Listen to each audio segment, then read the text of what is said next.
of what I wanted to talk about. So if you see me referring down, I'm simply looking at my notes. I figured it's best to go ahead and talk in the order that things would naturally occur. So let's talk about the first thing, your photos.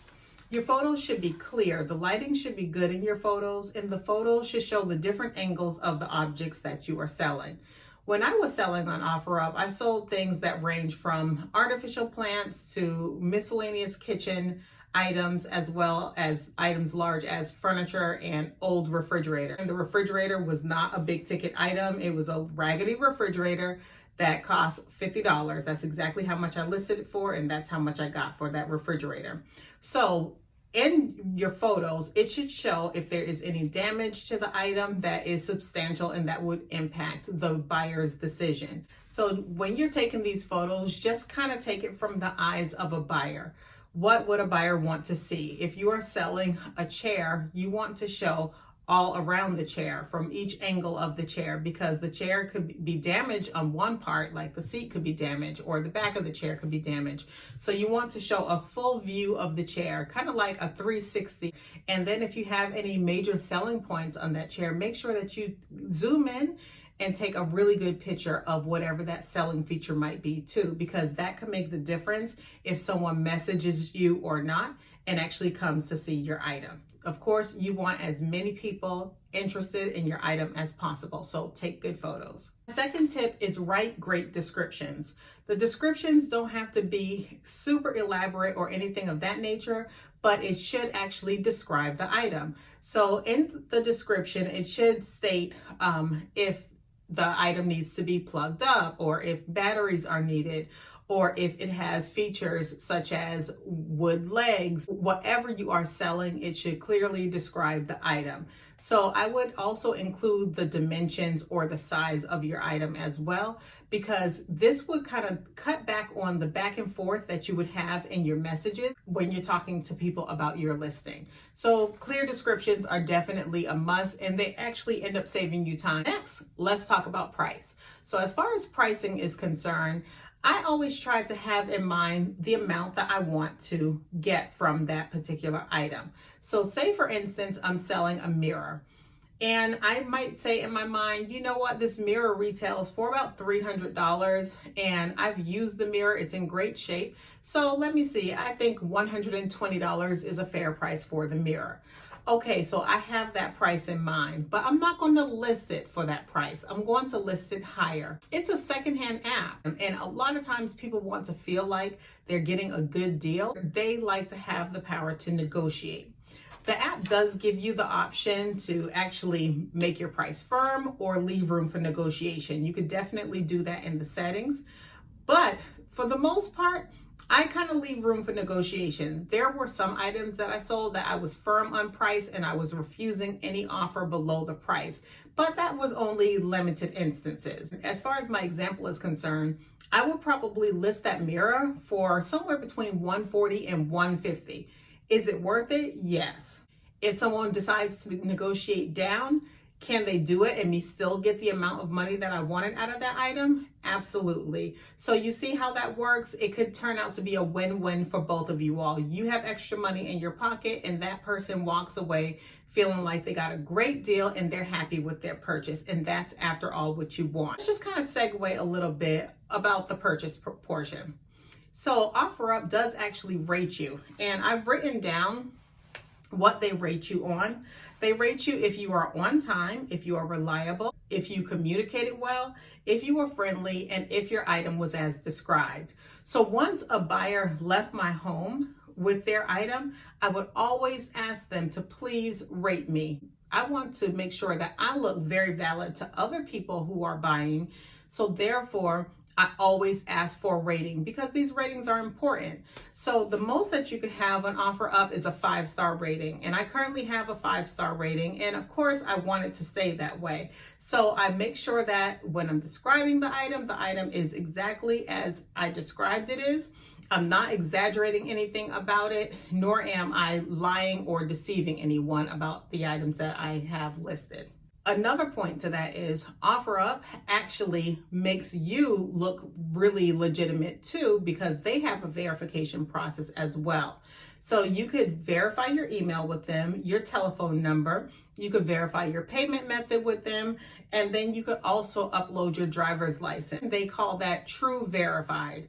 So a true verified person usually has a blue check mark by their name or somewhere in their profile. As far as I'm concerned, I did not feel comfortable uploading my driver's license in the app, and I still feel the same way. I don't think it's necessary to upload your driver's license. So it's kind of like, if you want to buy from me, you'll buy from me.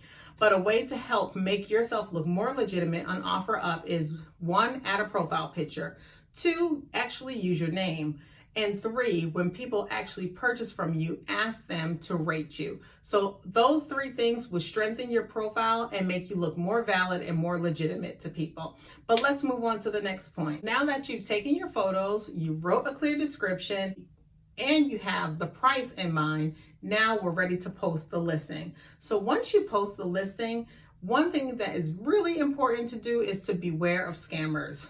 Yes, y'all. Scammers are even on OfferUp. It's absolutely ridiculous. And here are some ways that you could tell if a person is a scammer. Not these things in an isolated sense. If these factors are combined, there's no photo ID. They just started their OfferUp profile that very same month. And then they message you with a message that sounds something like this shortly after you post your listing.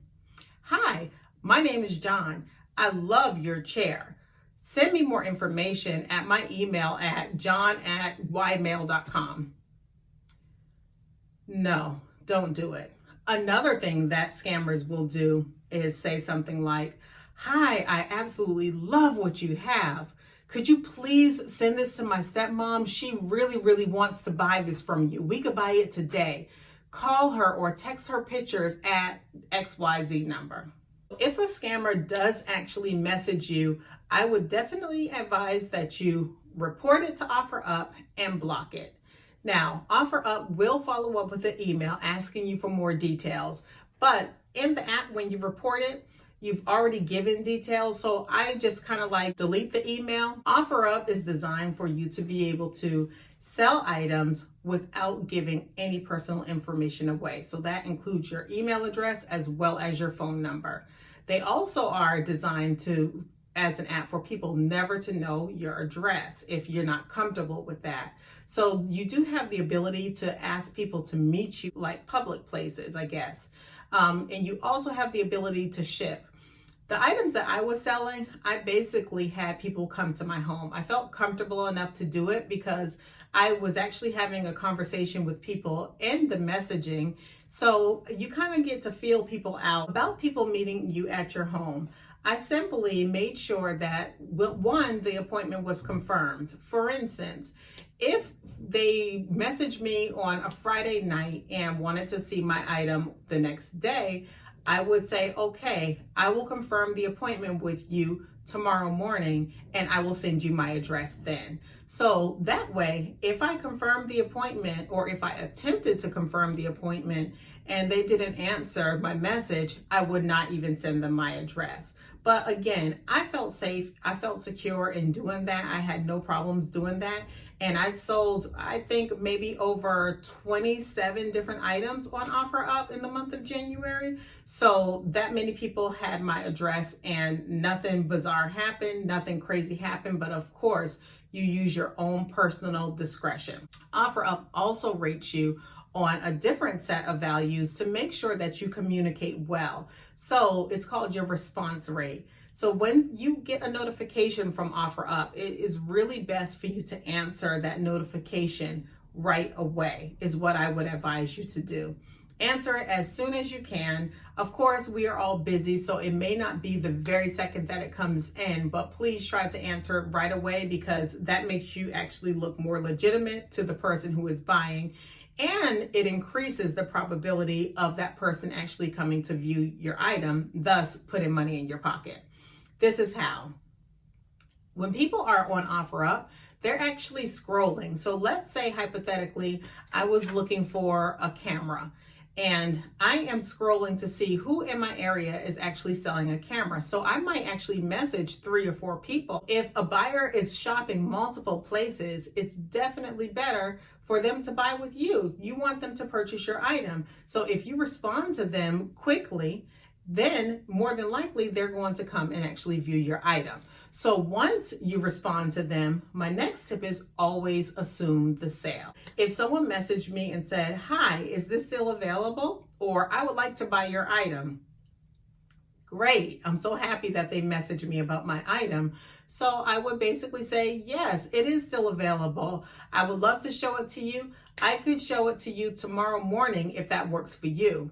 So I have left a question, making it possible for the conversation to continue rather than answering, "Yes, it's still available." You have to kind of have the mindset that they have contacted you about your item, so they want your item. So what do you do if an item is not selling? There have been times where an item just sat on my OfferUp profile and it just did not sell. There's several things that I did to make sure that I could kind of like push this item out in front of people's face to make sure that it sold. One thing I would do is take a look at the photos. I would say, "Okay, Leah, are these the best photos that you could take? Can you take better pictures than what you have currently done?" If the answer was yes, I would retake photos and re-upload the photos. Other times I would look at the price and say, "Okay, can your price be tweaked?" People are showing interest. The app shows you how many people viewed your item, and then it shows you how many conversations you've had about that item. What is the general consensus in the conversation? Are people offering you much lower dollar amounts? So that's the time to just kind of assess, to ask yourself, can I really sell this item for the $120 that I want? And if that is the case, then you can make the price firm where no negotiations are allowed. It's all up to you. I found that whenever I do adjust a price on an item, everyone who's talked to me about that item will get a notification letting them know that the price dropped. So that works really well for you, because now that might drum up some renewed interest in your item. But I wouldn't just rely on the OfferUp algorithm to do that. I would go back and message people and say, "Hey, I end up dropping the price by $30 on this item. If you're still interested, it's still available." And believe it or not, some people did actually purchase that item. Now that we got our messaging, we have our appointment confirmed, now persons are at your home. Here are a couple of things that I do each and every time that I have an appointment to ensure that that item leaves my home and cash remains in my pocket. So these are the things. So you may not know that I am a professional home stager as well. So last year alone, working my staging business part-time, I was able to assist in the sales of over $4 million in the Atlanta area, $4 million in homes in the Atlanta area.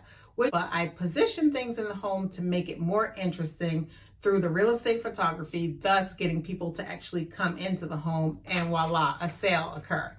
Please make sure that you really pay attention to these next tips. They might seem very superficial, but believe me, they actually work. Whenever an appointment is approaching, I always make sure that my area is clean. In my instance, I would bring the item down to my foyer so no one would have to walk throughout my home, but I would make sure that my foyer was swept and clean. I also would make sure that the adjacent spaces was very clean too, because come on, let's face it, people do look around. I feel like that's a natural, harmless curiosity. So I would make sure the adjacent areas are clean, which is my office, my stairwell, my kitchen. Those areas were clean. So as far as the eye could see, it was pleasant for the potential buyer. This is important because no one wants to purchase something from a house that is dirty and unkept and has bugs. No one wants any sort of sign of that. You want to put the buyer completely at ease in their mind when it comes to purchasing your item. So this is why I suggest that your home be very clean. Another thing that I would do is actually light a candle. So I would wait for about 30 minutes before the appointment, and I would light a candle because I want a pleasant scent going through my home. So the candle, I might light it in my office or in my kitchen because you would be able to smell the candle in the foyer when you walk into the house. Of course, nothing too strong or nothing overly fragrant, but just a nice, pleasant smell. And people feel relaxed, they feel calm, they feel welcomed, it feels very inviting. So they were happy to actually talk with me and actually purchase my items. Other thing is to be conversational with the person. When they come into the home, make sure that you're friendly. You ask them how they're doing. You may ask them how their family is, if that is a normal pleasantry in your area. But be conversational because you all are strangers. So I would say don't make it awkward for the buyer, but have a nice conversation without being overly chatty.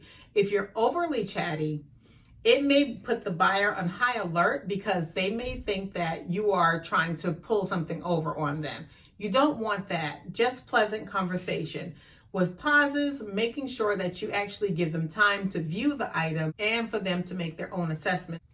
Of course, you could ask them if they have any questions, if they have any concerns about the item, but normally if you follow the steps that I have given you, there really would be no need for that question to even occur. Usually when a person shows up and decides that they want to look at your item, usually they've already made up their mind to purchase it. So I think in the 27 items that I actually sold, I think there was only one couple who came to my house who walked away with nothing. They did not purchase it, but they did reach out to me a little bit later on asking me if the item was still available, and it was not. The item had sold. So those are my tips for selling on OfferUp. If you enjoyed this video, please be sure to give it a really big thumbs up. If you are not subscribed to my channel, make sure that you subscribe to my channel. I have much more notary content coming for you starting tomorrow. And that is all for this video. I hope you guys have a great day. Bye.